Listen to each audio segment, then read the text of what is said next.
नमस्कार मित्रों, RS360 के मंच पे आपका दोस्त, आपका होस्ट नवीन शर्मा आपका हार्दिक स्वागत करता है। वीकेंड का वार, हफ्ते का आखिरी दिन, रविवार बहुत स्पेशल है और इस रविवार को हमारे अधिकतर जो नौकरी में कार्यरत भाई हैं, हमारे साथी जो यूनिवर्सिटी में पढ़ते हैं, ये दिन छुट्टी का है, लेकिन इस छुट्टी के दिन को बहुत खास बनाया जाए, एक रणनीति पे बात करें। तो साथियों, आज मैं आपके लिए एक बहुत इंपॉर्टेंट टॉपिक लेकर आया हूं जो आने वाले समय में बहुत क्रिटिकल होने वाला है। टॉपिक स्टार्ट करने से पहले मेरा एक छोटा सा परिचय। नाम नवीन शर्मा, हैवी इंडस्ट्री मिनिस्ट्री, भारी उद्योग मंत्रालय के उपक्रम में मैं पिछले 8 साल से कार्यरत हूं और इससे पहले अनअकैडमी में अपनी सेवाएं दी, काम किया। आरपीएससी के तमाम एग्जाम्स, खास तौर पे आरएएस के लिए, फॉरेस्ट सर्विसेज के लिए। अभी मैं काम कर रहा हूं अपने मंच RS360 पे और लगातार काम करता रहूंगा आप लोगों के लिए। महत्वपूर्ण कंटेंट, महत्वपूर्ण जानकारी जो मुझे आरपीएससी से समय समय मिलती है, मैं साझा कर देता हूं। तो साथियों, मेरा यूपीएससी का जो मेंस क्वालिफाई किया मैंने 16-17 में लगातार 2 बार, और गेट में भी ऑल इंडिया 6 रैंक आई थी। हमेशा प्रयासरत रहता हूं कि जो मेरा अनुभव रहा यूपीएससी में, इंटरव्यू का अनुभव रहा, वो साझा करता रहूं आपसे। टेलीग्राम लिंक जो है मेरा, उसका डिस्क्रिप्शन आप इस वीडियो के बॉक्स में देख सकते हैं, डिस्क्रिप्शन बॉक्स के अंदर। और आरएस और ईओ को लेके मेरा ऐप RS360 मेरा ऐप है, वहां पे मैंने कोर्स स्टार्ट कर दिया है। तो महंगी फीस को कहो गुड बाय। मेरे कोर्स में टेस्ट सीरीज, पूरा स्टडी मटेरियल, कहीं जाने की जरूरत नहीं है। घर बैठ के आरएस और ईओ दोनों की तैयारी आप करेंगे, हिंदी इंग्लिश दोनों माध्यम में। और कल मैं आप लोगों के लिए विशेष नवरात्रि के अवसर पे एक डिस्काउंट भी लॉन्च करूंगा। ईओ की टेस्ट सीरीज भी बहुत जल्द, अतिशीघ्र प्रारंभ हो रही है और जो मेरा बैच ईओ का चल रहा है उसमें ईओ की टेस्ट सीरीज ऑलरेडी इंक्लूडेड है। तो साथियों, ये तो एक छोटी सी जानकारी मैंने आपको साझा करी, लेकिन आज का हमारा जो विषय है, ईओ आरओ की 9 महीने की क्या रणनीति हो, इस बात को मद्देनजर रखते हुए कि आरएएस की भर्ती भी आने वाली है। अब देखिए साथियों, 9 महीने का समय बचा है, समय पर्याप्त है, लेकिन हम सिर्फ एक भर्ती को टारगेट नहीं कर सकते। हमको दूसरी भर्तियों पे भी पैनी निगाह रखनी पड़ेगी, क्योंकि ये एग्जाम भी, आरएस की एग्जाम भी प्री का उससे पहले हो सकता है, ईओ आरओ के एग्जाम से संभावना है। मैं बता दूंगा आपको ऑथेंटिक इंफॉर्मेशन जब भी मेरा आरपीसी जाना होगा, इसके बारे में भी डिटेल बात करूंगा, ठीक है।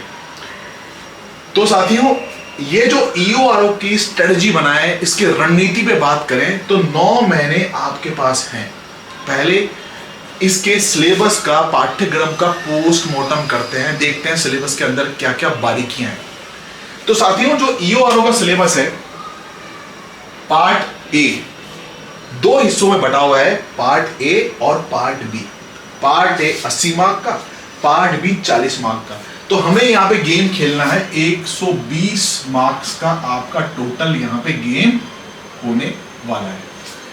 120 में से जो 80 मार्क है पार्ट ए, जिसको आप 5 हिस्सों में, 5 पार्ट्स में डिवाइड कर सकते हैं मोटा मोटा। पहला, राजस्थान का इतिहास, राजस्थान की हिस्ट्री, इसमें प्राचीन राजस्थान, एंशिएंट राजस्थान, मध्यकालीन मिडिवल राजस्थान और हमारा मॉडर्न राजस्थान। तो मॉडर्न या आधुनिक राजस्थान के अंदर आप प्रजामंडल मूवमेंट, आप या पीजेंट मूवमेंट, किसानों के आंदोलन की विस्तृत तौर पर बात करोगे, जो आप आरएस प्री के लिए पढ़ते हो। मध्यकालीन मिडिवल जो राजस्थान है, उसमें हमारे जो राजा महाराजाओं को युग रहा, आपका मारवाड़, मेवाड़, कछवाहा, ठीक है, चौहान, ये डायनेस्टी, इनके साम्राज्य पढ़ते हो, इनकी कुछ लड़ाइयों के बारे में बात करते हो, कुछ महत्वपूर्ण सामंत की जो प्रणाली रही, सामंत सिस्टम रहा, एडमिनिस्ट्रेटिव सिस्टम रहा, उसकी बात करते हो। तमाम प्रकार के टैक्सेस, लाग बाग की बात करते हो, ये सब बात करनी है आपको मिडिवल मध्यकालीन राजस्थान में। और प्राचीन जो एंशिएंट राजस्थान है, इसमें आप जो हमारी राजस्थान की सभ्यताएं डेवलप हुई हैं, ठीक है, वो सभ्यता आहड़ की सिविलाइजेशन हो, आपकी कालीबंगा हो, उसके बारे में बात करेंगे। तो ये जो प्राचीन मध्यकालीन आधुनिक जो राजस्थान का इतिहास है, अगर इसको आप गौर से देखें तो लगभग ये वैसा ही है जो RS प्री का कट कॉपी पेस्ट। ये सिलेबस RS प्री में जो आप राजस्थान इतिहास का बात करते हो उसका कट कॉपी पेस्ट, खास तौर पे आधुनिक वाले पोर्शन को, मॉडर्न राजस्थान को इंपॉर्टेंस देना। प्रजामंडल मूवमेंट 1857 की जो बाद का युग है, क्रांति हुई, उसमें राजस्थान के अंदर क्या क्या डेवलपमेंट हुए, और पीजेंट मूवमेंट, किसानों का आंदोलन। तो पहला तो पार्ट राजस्थान का इतिहास, इसके लिए कौन सी किताब पढ़ें? तो राजस्थान का इतिहास पढ़ने के लिए मैं किताबों की बात भी करूंगा आपसे।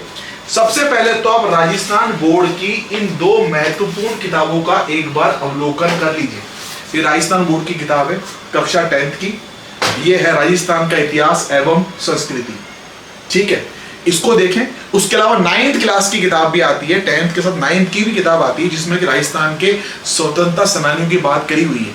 तो राजस्थान बोर्ड RBSC ने ये जो प्रकाशन निकाला है बहुत इंपॉर्टेंट है, इसको जरूर देखें।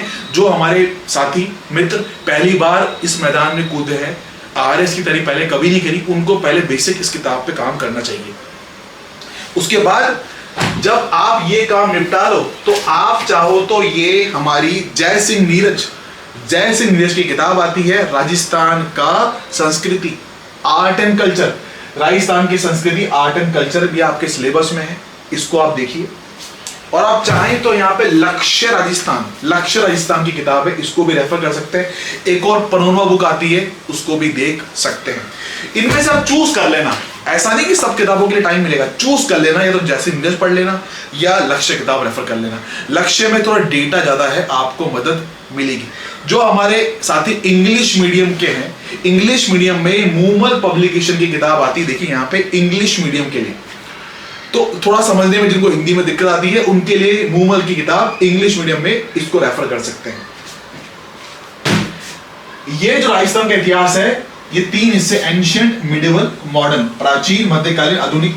और डिटेल सिलेबस तो आपके सामने है ही RPSC की वेबसाइट में, पहले भी मैं चर्चा कर चुका हूं। लेकिन इस हिस्से को नेग्लेक्ट नहीं करना है। आमतौर पर खाली हम ये मॉडर्न आधुनिक राजस्थान पढ़ के चले जाते हैं, इस पोर्शन को छोड़ देते हैं, लेकिन सवाल इससे भी तो बनते हैं RS प्री में, इसमें भी बनेंगे। दूसरा हिस्सा राजस्थान का भूगोल, राजस्थान की जियोग्राफी। राजस्थान की जियोग्राफी में हालांकि बहुत से टॉपिक दिए हुए हैं, लेकिन अगर मैं निचोड़ निकालूं तो यहाँ पे राजस्थान की जलवायु, क्लाइमेट की बात की गई है, राजस्थान की नदियों की बात की गई है, राजस्थान की झीलों की बात की गई, लेक्स की बात की गई, रिवर्स की बात की गई है, राजस्थान का एग्रीकल्चर, कृषि, उसमें फसलों की बात की गई है। अब कुछ लोग पूछते हैं क्या राजस्थान का जो फसलें हैं या क्रॉप्स है वो पूरा पढ़ना है क्या? पूरा पढ़ने की जरूरत नहीं है। जो क्रॉप्स मक्का की या जो फसलों आपको सिलेबस में दे रखी हैं, खाली उन फसलों तक आपको सीमित रहना है। उसके अलावा एक्स्ट्रा क्रॉप्स को पढ़ने की आवश्यकता नहीं, सवाल नहीं पूछेगा, सिलेबस में नहीं है। ऊर्जा, एनर्जी और खनिज, मिनरल सोर्सेज। राजस्थान में ऊर्जा के क्या सोर्सेज हैं? रिन्यूएबल एनर्जी की बात करेंगे, अक्षय ऊर्जा की बात करेंगे, सोलर के क्षेत्र में राजस्थान तो अव्वल स्थान है पूरे भारत में जब इंस्टॉलेशन की बात करते हैं। तो ऊर्जा, पवन ऊर्जा, हमारी विंड एनर्जी, सोलर एनर्जी, सौर की ऊर्जा, बायोमास का सवाल RS की मुख्य परीक्षा में भी आया था। उसके अलावा खनिज, राजस्थान के मिनरल्स। तो ये टॉपिक 6-7 है, इसको मैंने ब्रेक इन 3-4 मेजर हिस्सों में कर दिया। इसमें झीलें, नदियों में झीलें भी का पोर्शन भी आ जाएगा। तो राजस्थान की भूगोल। अब राजस्थान की भूगोल के लिए कौन सी किताब पढ़ें? तो राजस्थान की भूगोल के लिए जो आप रेफर कर सकते हैं, आप रेफर कर सकते हैं लक्ष्य राजस्थान को, राजस्थान की भूगोल, ये है इसका भाग 1 पार्ट 1, ठीक है। लेकिन इसके अलावा एक और अच्छी किताब है जो रेफर कर सकते हैं, वो है हमारी हरि मोहन सक्सेना साहब की। हरि मोहन सक्सेना साहब की जो किताब है, बहुत अच्छी किताब उन्होंने काम किया है, इसको भी रेफर कर सकते हैं। उसके अलावा एक और किताब है, दीनदयाल पब्लिकेशन की किताब आती है होशियार सिंह की। होशियार सिंह की किताब को भी इसमें रेफर कर सकते हैं। हरि मोहन जी को रेफर कर लीजिए या होशियार सिंह साहब की किताब को रेफर कर लीजिए, दोनों में अच्छा कंटेंट दिया है। और लक्ष्य भी काम करती है, पूरा काम करती है। फिर राजव्यवस्था, पॉलिटी की बात करें तो राजस्थान की पॉलिटी, राजव्यवस्था को अगेन मैंने यहाँ पे 2 हिस्सों में तोड़ा सिलेबस के अनुसार। एक तो राजस्थान की राजनीतिक पॉलिटिकल सिस्टम राजनीतिक व्यवस्था, जिसमें कि आप राजस्थान की राजनीतिक व्यवस्था में जो आपके सिलेबस में जितने भी पॉइंट्स दिए हैं उनको आपको कवर करना है। दूसरा प्रशासनिक एग्जीक्यूटिव, गवर्नर, मंत्री परिषद, ठीक है, गवर्नर, मंत्री परिषद। अब इसमें ऐसा नहीं है कि सिर्फ गवर्नर के आपने संविधान के हिसाब से बातें करी, वो तो पढ़ना ही है, लेकिन राजस्थान में गवर्नर कौन कौन से हुए हैं उनके बारे में कुछ खास बातें, जैसा कि उसने आरएस प्री में सवाल पूछ रखे हैं। किसी मुख्यमंत्री के बारे में पूछेगा तो वो मुख्यमंत्री हमारे लीडर ऑफ अपोजिशन कभी रहे हैं क्या, इस तरह के सवाल। जो हमारे मुख्यमंत्री हैं, क्या वो पहले कभी किसी मुख्यमंत्री बनने से पहले किसी और पद पर रहे, तो पूरी विस्तृत तौर पे आपको पॉलिटी पे एक्सरसाइज करनी पड़ेगी, पोस्टमार्टम करना पड़ेगा। सिर्फ संवैधानिक या कॉन्स्टिट्यूशनल आर्टिकल, अनुच्छेद पढ़ने से काम नहीं चलेगा, और वो सिर्फ आपको इंडियन पॉलिटी में हेल्प करता है, यहां पे आपको डिटेल में बात करनी पड़ेगी। साथ में आरएस की प्री में जिस तरह के सवाल आते हैं ना आजकल, वो ये तक पूछ लेता है कि इनमें से कौन मुख्यमंत्री पहले केंद्र के अंदर मंत्री रहे हैं, तो पूरा आपको उसका लेखा जोखा निकालना पड़ेगा। और इसके लिए पॉलिटी के लिए एक तो लक्ष्य किताब, दूसरा गवर्नमेंट की वेबसाइट्स। जो गवर्नमेंट की वेबसाइट्स हैं वो बेहद ऑथेंटिक सरकारी वेबसाइट, आंकड़े एकदम फुल प्रूफ मिलेंगे।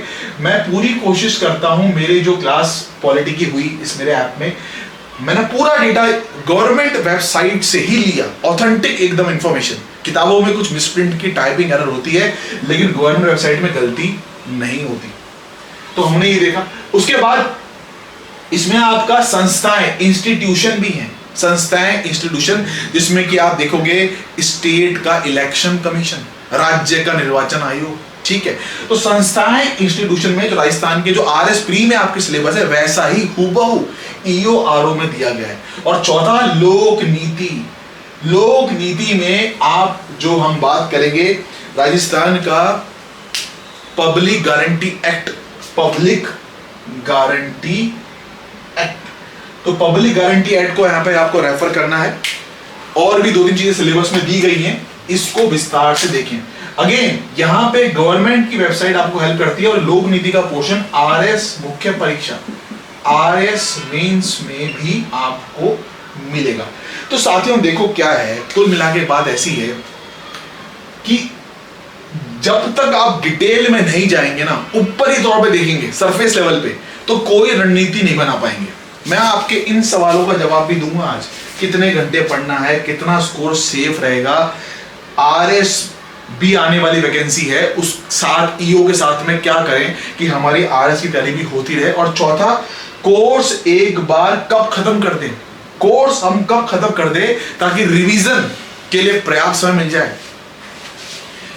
इन मुद्दों पर भी बात करेंगे, लेकिन पहले हम समझ लेते हैं कि राजस्थान की राज्य व्यवस्था को हमने देखा, फिर भारतीय इंडियन पॉलिटी, भारतीय राज्य व्यवस्था में संविधान, कॉन्स्टिट्यूशन के जो चीजें, पूरा संविधान नहीं पढ़ना है, अगेन पूरा नहीं पढ़ना है, जो आपके सिलेबस में संविधान के टॉपिक लिखे गए हैं उन्हीं को देखिए, बस उसी में से पूछेगा, उसी में से पूछता है। और फिर राजनीतिक व्यवस्था, इंडियन पॉलिटी, भारतीय राजनीतिक व्यवस्था में तमाम आपके संस्थान इसमें भी आएंगे। इसमें नीति आयोग का भी जिक्र है सिलेबस के अंदर, इसमें इलेक्शन कमीशन, ठीक है, चुनाव आयोग का भी जिक्र है, तो कई संस्थाओं का भी जिक्र है, उसको भी आप जरूर देखें। ये तो आपके 4 पिलर हो गए। 5वां पिलर, 5वां हिस्सा करंट अफेयर, समसामयिकी, अति महत्वपूर्ण, इसको मैं बोलता हूं मोस्ट इंपॉर्टेंट हिस्सा बोलता हूं मैं, क्योंकि ये गेम चेंजर है। आरएस प्री में 20 सवाल आते हैं 150 में से, हाईएस्ट वेटेज करंट अफेयर का साइंस के साथ में मिलकर रहता है। यहां पर भी करंट अफेयर से सवाल अच्छे खासे आएंगे। सवाल, अब कुछ लोगों का ये भी डाउट रहता है कि कितने आएंगे भैया, 80 क्वेश्चन आएंगे आपके इन 5 पार्ट से।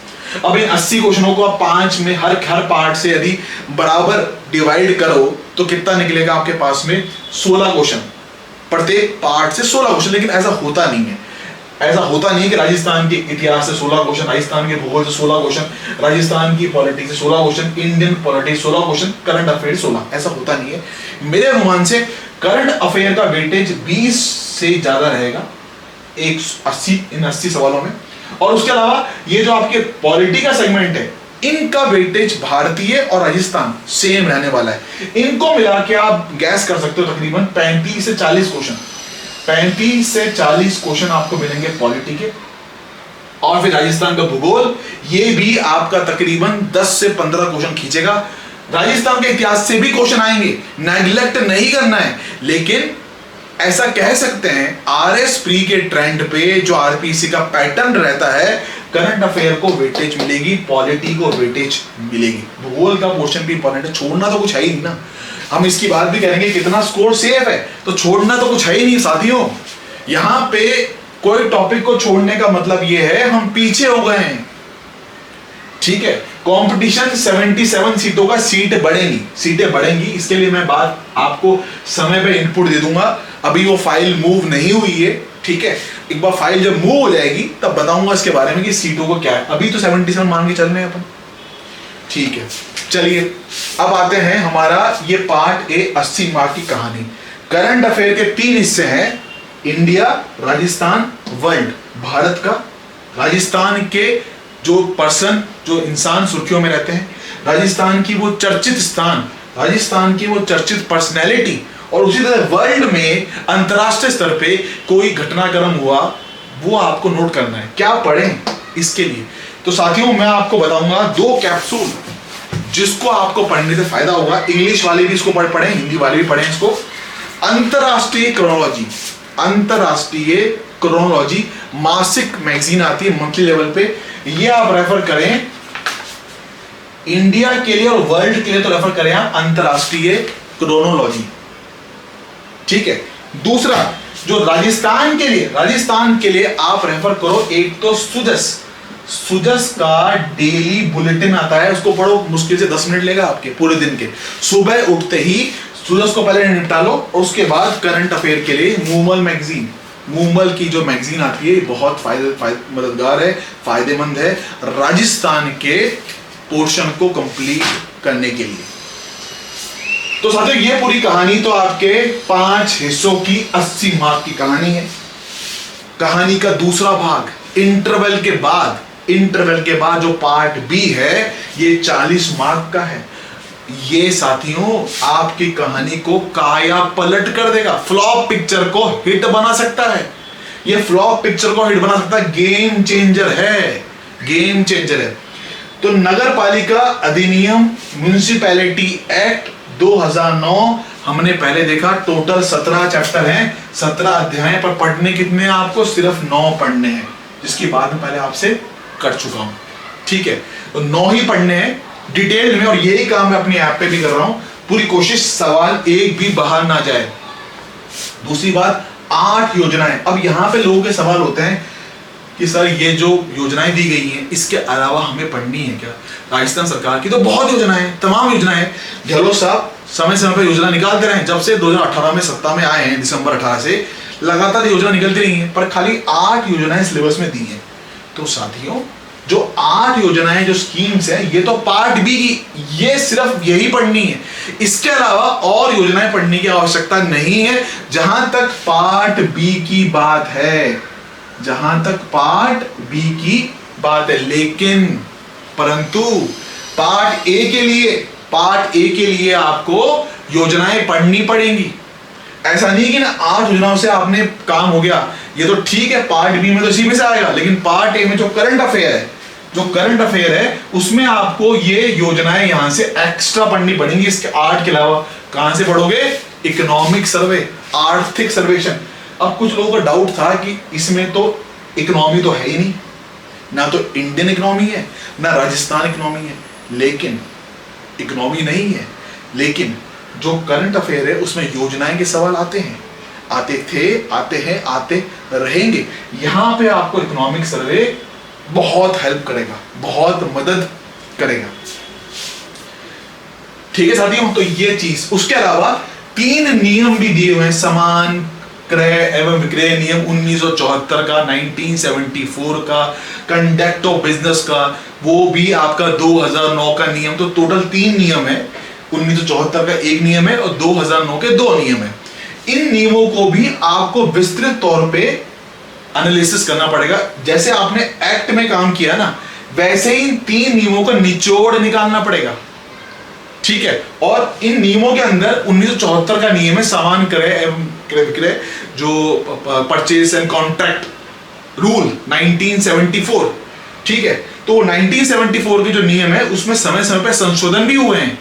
अब आपने खाली पुराना नियम पढ़ लिया, संशोधन नहीं पढ़े, अमेंडमेंट नहीं पढ़े, तो कहानी बेकार। सवाल संशोधन अमेंडमेंट में से ही आएंगे। इसीलिए इन अमेंडमेंट नियमों में जो है इसको आपको ध्यान में रखना है। मैंने अपने टेलीग्राम चैनल RS360, जिसका लिंक इस डिस्क्रिप्शन बॉक्स में दिया हुआ है, इस नियम का PDF शेयर कर रखा है, उसका अमेंडमेंट भी शेयर कर रखा है 1974 का सामान क्रय वाले नियम का। तो ये तो आपकी कहानी 40 मार्क की। अब 40 मार्क बहुत इंपॉर्टेंट है, एक नंबर की लड़ाई साथियों। तो ये सिलेबस का जो हम बात करते हैं, उसके अलावा अब आपके स्ट्रेटजी के, रणनीति के सबसे महत्वपूर्ण सवाल कि कितने घंटे पढ़ना चाहिए, इसका कोई सटीक जवाब नहीं है। जो हमारे साथी RS की मुख्य परीक्षा पहले कभी पास कर चुके हैं, RS परीक्षा लगातार 2-3 बार से प्री पास करते आ रहे हैं, उनके लिए घंटे अलग होंगे। और जो हमारे साथी पहली बार इस मैदान में उतर रहे हैं, इस खेल में उतर रहे हैं, उनके लिए घंटे अलग होंगे। तो मैं कहूंगा जो हमारे साथी मेरे UPSC के अनुभव से जो फ्रेशर हैं, पहली बार जो मैदान में कूदे हैं, उनको कम से कम आपके 10 से 12 घंटे मिनिमम दिन के देने चाहिए, क्योंकि उनका कंपटीशन उन लोगों से है जो ऑलरेडी महारत हासिल कर चुके हैं। जो पहले लोग निकले हुए हैं, पास कर चुके हैं प्री एग्जाम RS का या तमाम भर्तियों में जो पास कर RS का मुख्य परीक्षा पास करने वाले भी साथी बैठेंगे यहाँ पे, उन लोगों के लिए मेरा ये निवेदन है उनसे कि वो कम से कम 5 से 6 घंटे तो दें, ठीक है। ऐसा नहीं है कि उसको नेगलेक्ट करना है, तो ये तो काम करना ही है। लेकिन सबसे इंपॉर्टेंट ये है कि आप अगर 10 से 12 घंटे पढ़ते हो, उसका आउटपुट आना चाहिए। कुछ लोग किताब खोल के बैठ जाते हैं, मन में उनके बसा है इमरान हाशमी, मन में बसा है इमरान हाशमी, सामने किताब पढ़ी है, कैसे पढ़ाई होगी, ठीक है। व्हाट्सएप चैट चल रही है, ठीक है, फेसबुक खुला हुआ है, आपका इंस्टाग्राम खुला हुआ है और किताब भी खुली हुई है। हर 5 मिनट में वो स्क्रॉल करके चेक करते हैं कि क्या टेक्स्ट आया, किसको मैसेज किया। तो साथियों, व्हाट्सएप यूनिवर्सिटी को इस्तेमाल करो, मना नहीं कर रहा, लेकिन आप उसको इस्तेमाल करो कंस्ट्रक्टिव मैनर में, PDF शेयर करने के लिए, कोई एग्जाम से संबंधित बात करने के लिए, टॉपिक डिस्कस करने के लिए ग्रुप स्टडी करो आप, उसमें हेल्प करता है। लेकिन अभी ये 77 सीटों की लड़ाई है, मार काट मची हुई है। अब आपको सफल होना है। कुछ हमारे साथी ऐसे हैं जो पहली बार एग्जाम में उतर रहे हैं, मैदान में उतर रहे हैं, तो उनको मेरा विशेष संदेश, मेरी विशेष रिक्वेस्ट, निवेदन कि इस्तेमाल करें सोशल मीडिया का, लेकिन कंस्ट्रक्टिव मैनर में, ठीक है। दूसरी बात, कितना स्कोर सेव रहेगा 120 में से, ये सवाल बड़ा यक्ष प्रश्न है। इसका उत्तर देना, देखिए सटीक उत्तर तो ब्रह्मा जी के अलावा कोई भी नहीं दे सकता, RPC के चेयरमैन साहब भी नहीं बोल सकते। लेकिन जिस तरह से कंपटीशन बढ़ा है RPSC की परीक्षा में, और राजस्थान के हमारे सारे छात्र ईमानदारी से मेहनत करते हैं, मैं जानता हूं बहुत लोग अपना जी जान लगाते हैं इतनी कम भर्तियों के लिए, तो यहाँ पे स्कोर सेव की बात करें तो कम से कम मान के चलिए कि आप 90 से 95 तो मिनिमम आपको लेके आना ही है। सीटें कम है ना, अब आप सोचोगे पेपर टफ आ गया तो 90 नहीं आएंगे, नेगेटिव मार्किंग भी है, 90 लोग ले आएंगे। आप देख लेना, मेरी बात को रिकॉर्ड कर लीजिए, ऐसे लोग होंगे जो 90 से ज्यादा स्कोर भी लेकर आएंगे इस परीक्षा के अंदर, क्योंकि कंपटीशन का नेचर ही ऐसा बना है। तो ऐसा नहीं कि 90 का मन 90 क्वेश्चन करके आने, पूरी कोशिश करनी है कि पूरा पेपर अटेम्प्ट करना है। कोशिश हमेशा ये होनी चाहिए कि पूरा पेपर अटेम्प्ट करो। मैं यूपीएससी में, जब मैंने यूपीएससी का प्री एग्जाम दिया, मैं टॉप 100 या टॉप 200 में हमेशा रहा करता था। मेरा score 140। Forest services, Indian forest services का जब मैंने मुख्य परीक्षा लिखा, वो इसलिए लिख पाया क्योंकि मेरा स्कोर प्री में हमेशा ज्यादा आता था। तो वही मेरा रिक्वेस्ट, अपने अनुभव के आधार पे 120 में से टारगेट पूरे नंबर करो, लेकिन 90 से 95 तो बैठने ही चाहिए। ये एग्जाम 7 साल बाद हो रहा है और सीटें कम है, कंपटीशन रहेगा बॉस, कंपटीशन रहेगा, इसमें कोई दो राय नहीं है, लगे रहिए आप। आरएस भी आने वाला है, ये भी बड़ा सवाल, क्योंकि हमारे ये भर्ती तो अभी आई है 7 साल बाद, आरएस तो आता है, अधिकतर साथी हमारे आरएस की तैयारी ही करते हैं, इसको तो नहीं छोड़ सकते, इसको छोड़ना भी नहीं है, साथ लेके चलना है। देखिए आरएस की भर्ती चुनाव है, तो चुनाव की वजह से ये भर्ती 2022 में आ रही है, ठीक है, अन्यथा 2023 से पहले इसके दर्शन नहीं होते। तो ये भर्ती जब आ रही है और अक्टूबर नवंबर तक नोटिफिकेशन आने की बहुत प्रबल संभावना है। मैं इनपुट दे दूंगा, ऑथेंटिक इनपुट आपको आरपीएससी से लाइव वीडियो बनाकर दे दूंगा, उसकी चिंता मत करें आप, वो जानकारी हम आपको देंगे, पर इसमें मत लगे कब आएगा कब नहीं आएगा, तैयारी कीजिए। तो आरएस की भर्ती आने वाली है, समय का सदुपयोग करना है, साथ लेके चलना है। 12 घंटे पढ़ते हो तो 2-3 घंटे मुख्य परीक्षा को निकालो, 2 से 3 घंटे कम से कम आप मुख्य परीक्षा मेंस एग्जाम के लिए निकालिए, मिनिमम मस्ट है, रिक्वायर्ड है। अदरवाइज मुख्य परीक्षा की तैयारी बाद में नहीं होती, सिलेक्शन तो मेंस एग्जाम से ही है। प्री को भी टाइम देना, लेकिन मुख्य परीक्षा को पेपर नंबर 4 जो हिंदी इंग्लिश ग्रामर का पोर्शन है, पेपर नंबर 1, 2 और 3 घंटे कम से कम लिखने की प्रैक्टिस, राइटिंग स्किल प्रैक्टिस। वो टेस्ट सीरीज मैंने लॉन्च करी है, वो टेस्ट सीरीज में यही काम, हर हफ्ते टेस्ट, आरएस मुख्य परीक्षा का हर हफ्ते टेस्ट मैं इसी के थ्रू करवा रहा हूं, हर हफ्ते। कोर्स एक बार कब तक खत्म करें? तो साथियों कोर्स एक बार आपका मेरे अनुमान से जो सिलेबस पार्ट ए का है, छोटा सिलेबस है, यदि आरएस के सिलेबस को आप एक बड़ा सेट मानते हैं तो उसका छोटा पार्ट सब सेट वो ईओ का है, ठीक है। तो आरएस यदि सेट है ना, तो ईओ क्या है, उसका सब सेट है, जहां तक पार्ट ए की बात है। यहां पार्ट बी की कहानी अलग है, पार्ट बी आरएस में नहीं आता, इस पे आपको काम करना है। पार्ट ए में तो आरएस वाली तैयारी आपको काम करेगी। तो कोर्स मेरे अनुमान से कम आप मान के चलो 9 महीने का टाइम है, तो जनवरी तक का टारगेट बनाओ कि जनवरी तक आप पार्ट ए पार्ट बी दोनों खत्म कर दो, क्योंकि उसके बाद फिर आप रिवीजन करने के लिए आपको इतना समय मिलेगा कि आप बहुत कॉन्फिडेंस, मोटिवेटेड आप फील करोगे। और आरएस की परीक्षा भी आने वाली है, तो आरएस की परीक्षा आएगी तो प्रेशर नहीं आएगा, अभी सोते रहोगे, बाद में जाओगे तकलीफ होगी। तो मेरे अनुमान से जनवरी तक एक बार पार्ट ए पार्ट बी खत्म करने की कोशिश कीजिए। तो साथियों ये जो 4-5 सवाल रणनीति बनाते हैं, तो उसमें हमें इन बातों का ध्यान रखना पड़ता है, सिलेबस में क्या है उस बात का ध्यान रखना पड़ता है, ये भी देखना पड़ता है कि कौन सी चीज अलग है। तो पार्ट ए तो पूरा ही आरएस का कट कॉपी पेस्ट है, लेकिन पार्ट बी जो है ये कहानी आपकी अलग है, गेम चेंजर है, सुनहरा अवसर है, इसको ध्यान दें, विशेष तौर पे ध्यान दें। तो एक मेरी छोटी सी कोशिश थी कि 9 महीने में जनवरी तक को आप खत्म करने की प्रयास करो। कितने घंटे का जो सवाल लोग पूछते हैं वो मैंने जवाब देने की कोशिश की, किताबें बताई आपको, इसमें अपने कोर्स के बारे में बताया। और भी कुछ डाउट हो तो डेफिनेटली मैं कोशिश करता हूँ, हमेशा टेलीग्राम पे व्हाट्सएप पे लोग टेक्स्ट करते हैं, रिप्लाई देने की मेरी पूरी कोशिश हमेशा पहले भी रहती थी जब अर्न अकेडमी पे था, आज अपने प्लेटफॉर्म पे काम कर रहा हूँ, अब भी है। तो साथियों मेरी बस एक ही दरखास्त आपसे, सोशल मीडिया का यूज करें, बहुत अच्छी बात है, लेकिन कंस्ट्रक्टिव मैनर में, उसमें टाइम वेस्ट नहीं होना चाहिए, इस बात का आप ध्यान रखें। तो बहुत बहुत धन्यवाद आपका, thank you very much, have a very nice day.